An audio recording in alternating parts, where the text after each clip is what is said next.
नागपुरातील जुना भंडारा रोड रुंदीकरणाच्या कामाला वेग आलेला आहे। आपण हे दृश्य या ठिकाणी बघू शकतो। नागपूर महानगरपालिका आणि JCB महसूल विभागाच्या मदतीनं JCB लावून या परिसरातल्या मालमत्ता ज्या आहेत त्या तोडण्याचं काम या ठिकाणी युद्धपातळीवर सुरू आहे। वेगवेगळ्या ठिकाणी JCB मशीन लावलेले आहे।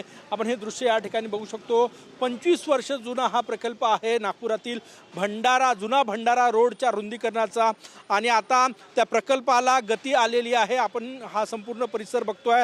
नागपुरातील मोमीनपुरा परिसरामध्ये अशा प्रकारे तोडकाम जे आहे ते या ठिकाणी सुरू आहे। JCB लावण्यात आलेले आहे आणि महसूल विभागानं नागपूरचे जिल्हाधिकारी डॉक्टर विपिन ईटनकर यांनी यापूर्वीच या संपूर्ण परिसराची पाहणी करून भूसंपादनाच्या नोटीस ज्या आहेत त्या दिलेल्या आहे आणि आता रुंदीकरणाचं काम युद्धपातळीवर सुरू आहे आणि आपण बघू शकतो शेकडो मालमत्ता यामध्ये तोडल्या जाणार आहे आणि ती प्रक्रिया सुरू आहे।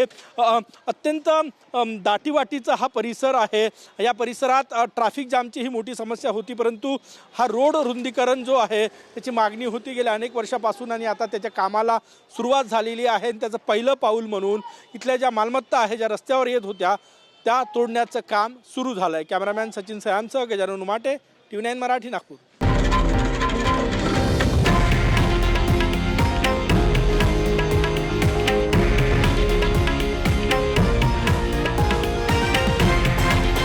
हे आहे देशातील नंबर 1 न्यूज नेटवर्क आणि आपण पाहत आहात TV9 मराठी, एकमेव।